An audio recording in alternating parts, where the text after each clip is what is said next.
semuanya, tahukah kalian apa itu arbitrase? Arbitrase dikenal dengan peradilan wasit. Orang yang berperan dalam arbitrase itu dinamakan arbiter. Arbiter nantinya sebagai wasit dalam suatu pertandingan atau peradilan.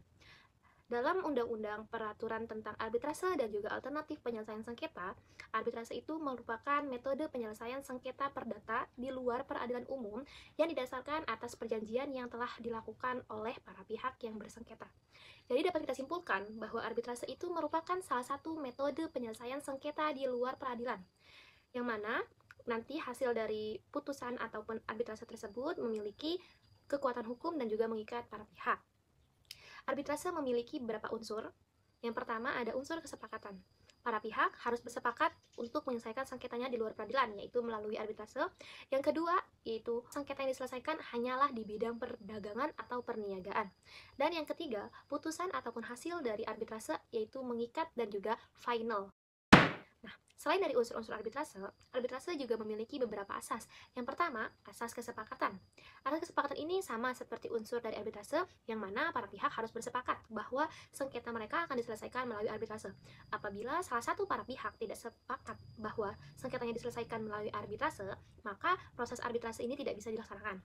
Lalu asas yang kedua yaitu asas musyawarah. Jadi setiap perselisihan selama keberlangsungan arbitrase itu akan diselesaikan melalui musyawarah dan dipimpin oleh seorang arbiter. Dan yang ketiga yaitu asas final. Putusan atau hasil dari arbitrase akan bersifat final, mengikat, dan berkekuatan hukum antar para pihaknya. Dan juga tidak dapat diajukan upaya hukum lainnya. Dapat diajukan upaya hukum kecuali terdapat hal-hal yang perlu dilakukan dan itu memenuhi syarat.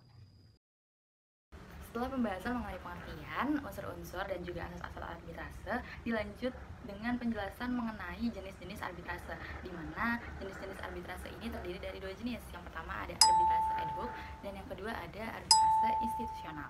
Dimulai dari arbitrase ad hoc dulu.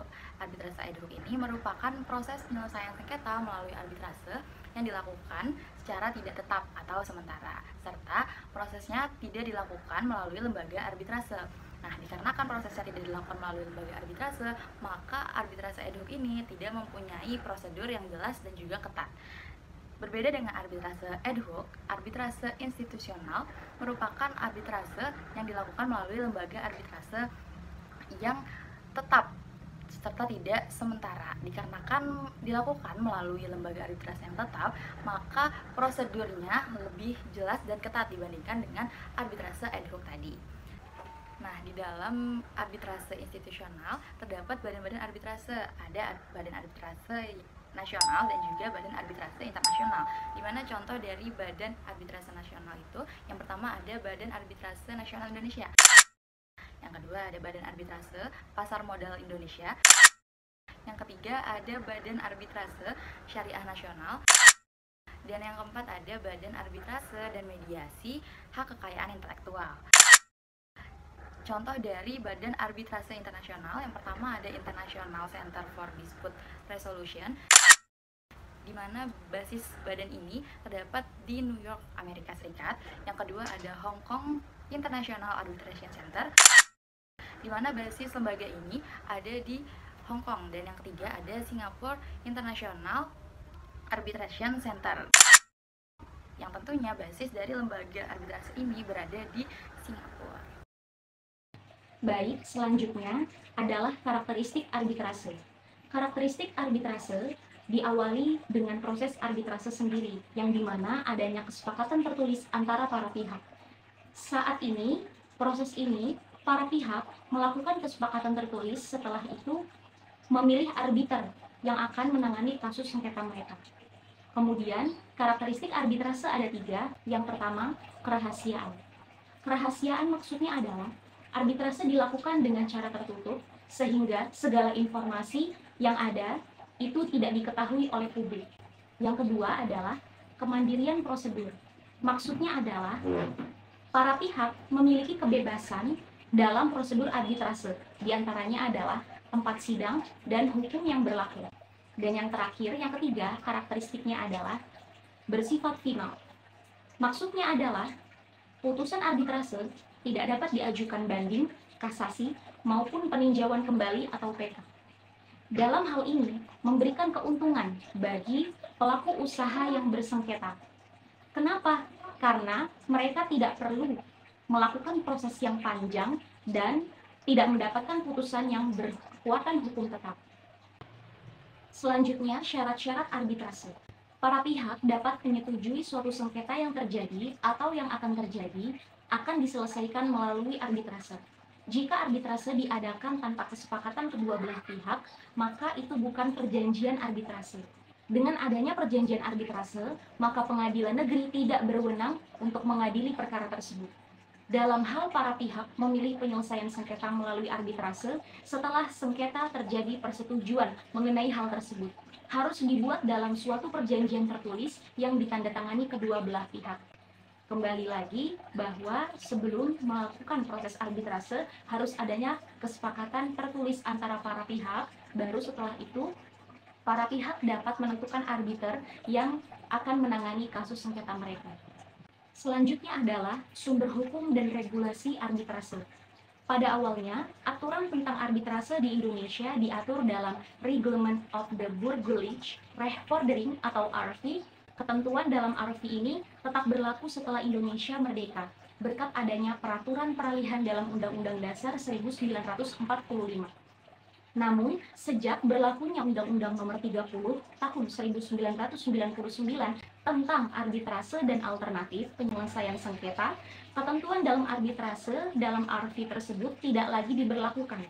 Terdapat 3 hal yang diungkapkan dari definisi yang diberikan oleh Undang-Undang Nomor 30 Tahun 1999. Definisinya yaitu, arbitrase merupakan salah satu bentuk perjanjian.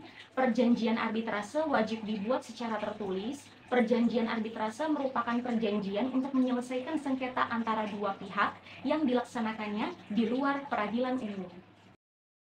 Oke, selanjutnya saya akan menjelaskan peran arbiter. Arbiter bertindak sebagai pihak ketiga yang netral dan berwenang untuk memutuskan sengketa yang dihadapi oleh para pihak. Dalam pasal 1 angka 7 Undang-Undang Arbitrase menyebutkan bahwa arbiter adalah individu yang dipilih oleh para pihak yang bersengketa, ditunjuk oleh pengadilan negeri atau lembaga arbitrase untuk menyelesaikan sengketa mereka yang diserahkan penyelesaiannya melalui arbitrase. Tugas utamanya arbiter yaitu mendengarkan argumen, menjaga netralitas, lalu mengambil keputusan.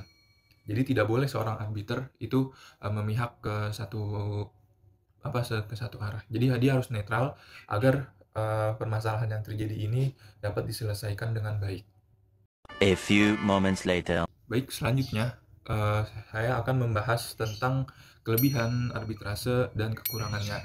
Untuk kelebihannya antara lain, kerahasiaan sengketa antar pihak terjamin. Jadi seperti yang dijelaskan sebelumnya, itu tidak untuk khalayak umum itu tidak boleh dikasih tahu. Lalu keterlambatan yang disebabkan oleh aspek prosedural dan administrasi dapat dihindari.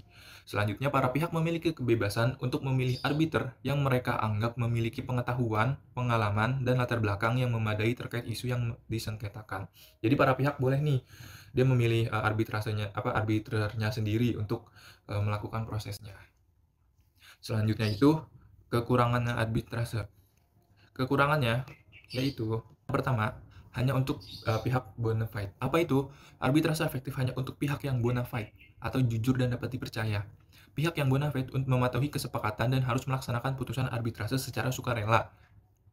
Jika tidak, proses arbitrase ini dapat menjadi lebih mahal dan lama daripada pengadilan.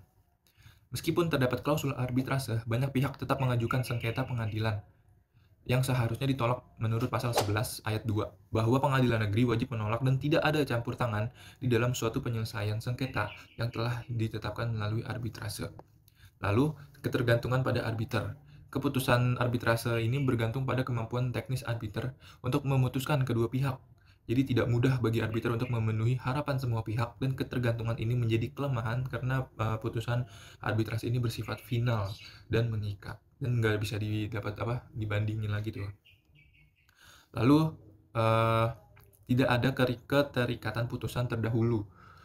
Tidak adanya ketertarikan hukum untuk putusan arbitrase sebelumnya membuat keputusan tersebut tidak bermanfaat sebagai acuan yang dapat menghasilkan putusan saling bertentangan di masa depan.